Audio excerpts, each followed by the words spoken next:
تيس ويوسينين وهما بيتكلموا مع بعض قرب منها، وهي كمان قربت منه. بس بعدها هي اتضايقت عشان هي قربت منه، وبتقول إنها استعجلت في ده وما كانش لازم يحصل.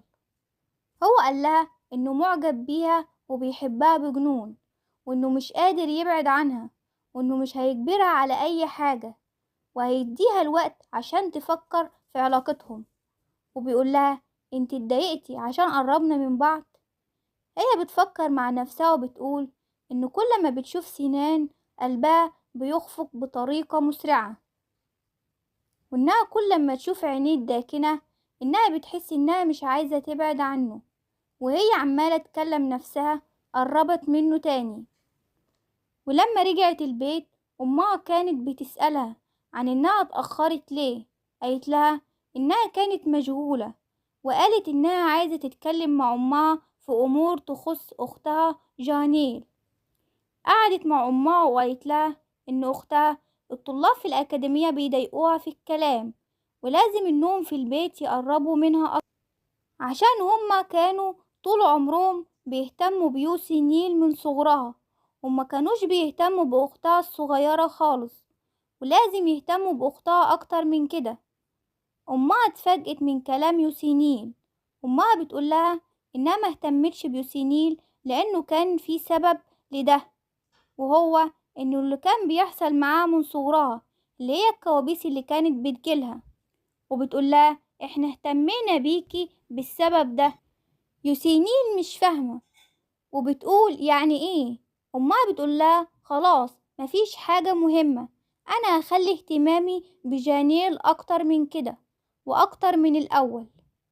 أمها مشيت، بس يوسيني قلقت من كلام أمها، وجت حفلة اللقاء اللي بيستضيفه الدوك لانتيا، وجي تيس عشان يكون شريك يوسينيل، وهو كان مستنيها. وكانت يوسينيل وأختها الصغيرة جاهزين وراحوا للحفلة، وأختها جانيل منبهرة بالمكان. ودخلوا للمكان، ومع دخولهم الكل مستغرب عشان أن يكون تيس شريكها في الحفلة. ده بيأكد الشائعات اللي كانت بتتقال عليهم. وهم داخلين شافوا ليلى ابنة الدوق شين، وكان كأنها مضروبة. ليلى وأبوها جم عشان يلقوا التحية ليهم، وعشان يتأسف ليهم عشان اللي عملته بنته مع أخت يوسينيل. وهما بيتكلموا ظهر شخص وواقف وعمال يشبع على يوسينيل وبيقول لها انت يوسينيل. يوسينيل استغلت ان في ناس حوالين تيس عشان تهرب منه، وهي ماشية شافت الشخص ده واقف، وهي واقفة بص عليه ومستغربة من شكله عشان مظهره لا يليق بالحفلات. وهو واقف بيكلم نفسه، وهي بتشبع عليه برضه وبتقوله هو انت الساحر؟ هو انت السيد سورينج بلاست؟ قال لها هو انت عارفاني؟ هي مش مصدقة وبتقول في نفسها مش معقول يكون هو الساحر ده. قبل ما يظهر في الأمبراطورية الشمالية كان السحر يعتبر موضوع وليس دراسة، وبعد الدراسات اللي قدمها أصبح السحر علما وموجودا، بس هو شخص مجهول الهوية.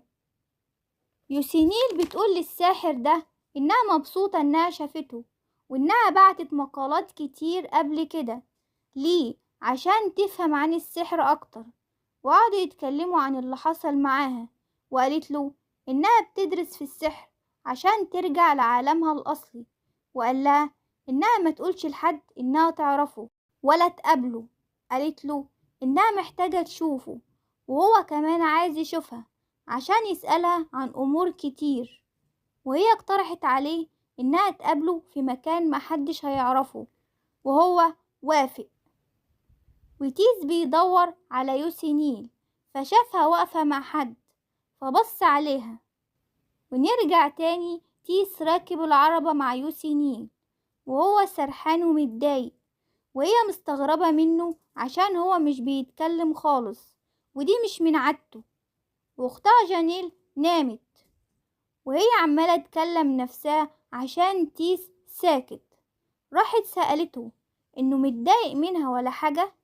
قال لها إنه مش عارف يمتلكها، عشان كده هو متضايق، وإنها الوحيدة اللي بيحبها، وإنها ملكه هو وبس.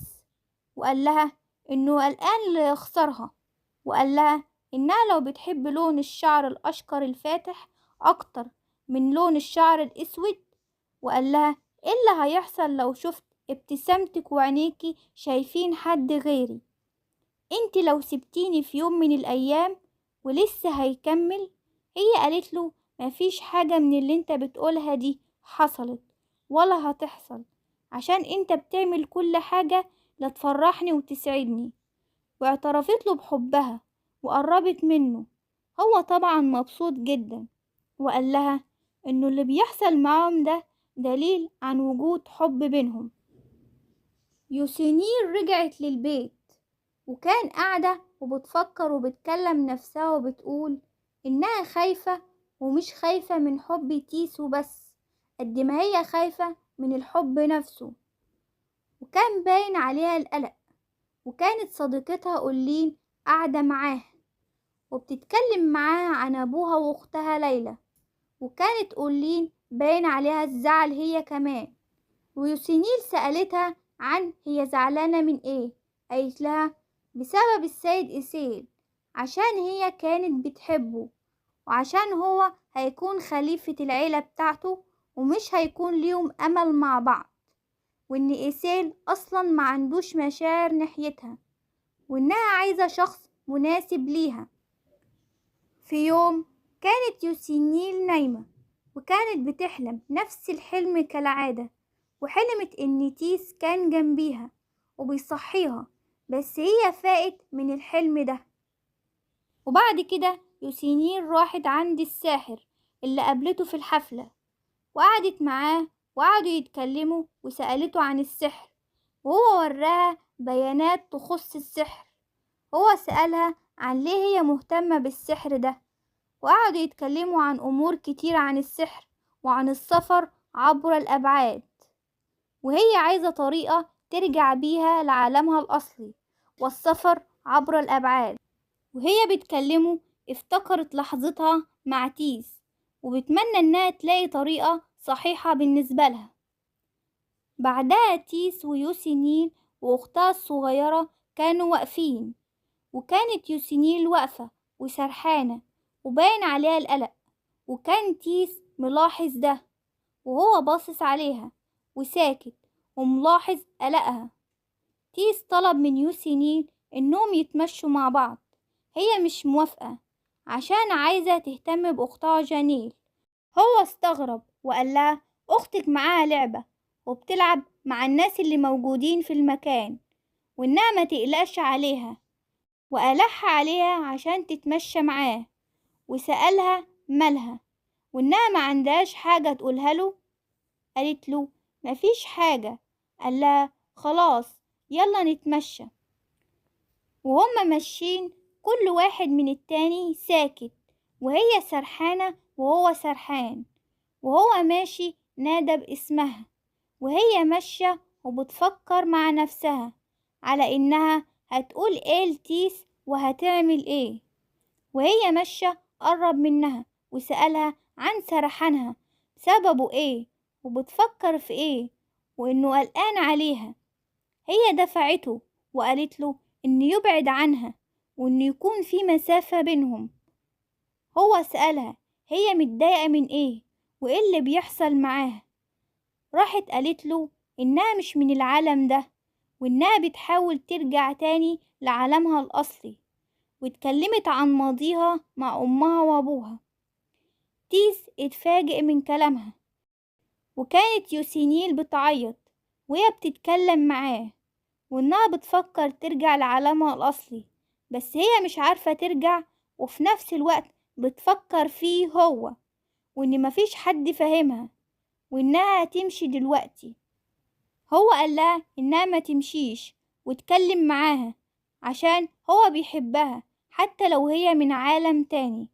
هي قالت له إنه ما ينفعش تفضل، وإنه لازم والأصح ليهم هما الاتنين إنهم يبعدوا عن بعض. واعترفت إنها معجبة بيه وبتحبه، وهو كمان اعترف ليها بحبه وقعد يتحايل عليها عشان ما تسيبهوش. قالت له إن كل ما بيقول لها أو بيكلمها عن الحب هي بتتوتر وبتبقى مش عايزة تمشي وتفضل جنبه على طول. وبكده تكون انتهت القصة، وتابعوني في قصص جديدة في حلقات تانية. لو عجبك الفيديو ما تنساش تعمل لايك وتفعل زر الجرس وتشترك في القناة عشان يوصلك كل جديد. سلام يا أصدقائي.